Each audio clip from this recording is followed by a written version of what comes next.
Back in March, a group of 3%ers, known as the Ghost Squad, led by Larry Gene Lewis and Penny P.C. Rudder, had planned to protest Nexus Services Incorporated in a field located directly across the street from the Verona-based company's international headquarters. Nexus Services planned to simultaneously hold a rally on their campus to drown out the protesters. Days before the protest was scheduled, Larry Lewis announced that he was canceling the protest. Using a call right out of Trump's playbook, he blamed the media for accusing his group of being anti-government and having a white supremacist anti-immigrant ideology.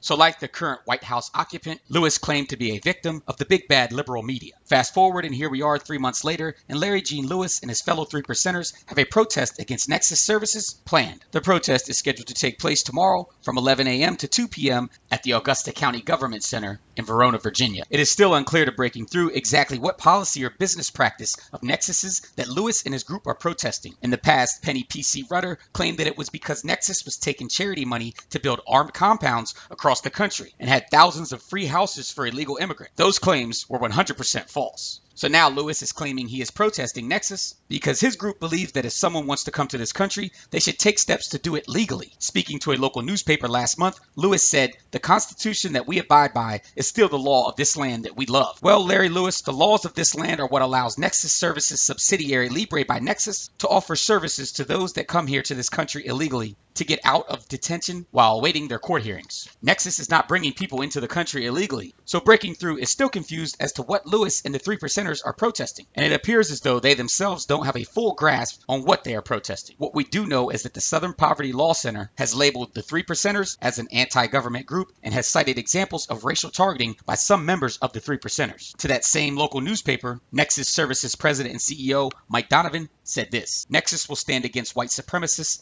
and warmonger organizations that seek to destabilize our country and promote hate and intimidation against immigrants and minorities." Earlier today, I visited the site of tomorrow's protest and observed plainclothes members of the Virginia State Police installing temporary cameras around the site of the protest. An official with the Virginia State Police told me these high-tech cameras are used now at state fairs and large gatherings and protests like the one happening tomorrow. The cameras will be monitored from a law enforcement central command post within the building. The forecast is calling for rain tomorrow and a slight drop in temperature. So if any of our viewers are planning on attending the protest, dress accordingly and bring your umbrella. Expect large law enforcement presence, and of course expect to see me crossing lines, interviewing the 3%ers and those that will be there to support Nexus. Hopefully Larry Lewis and his group will be able to explain to Breaking Through what it is they are protesting. Because to us, it appears they are just protesting to protest. Whatever is said tomorrow or happens, you can rest assured Breaking Through will be your go-to source for the protest in its rawest form. In Verona, Theo Whitelow for Breaking Through.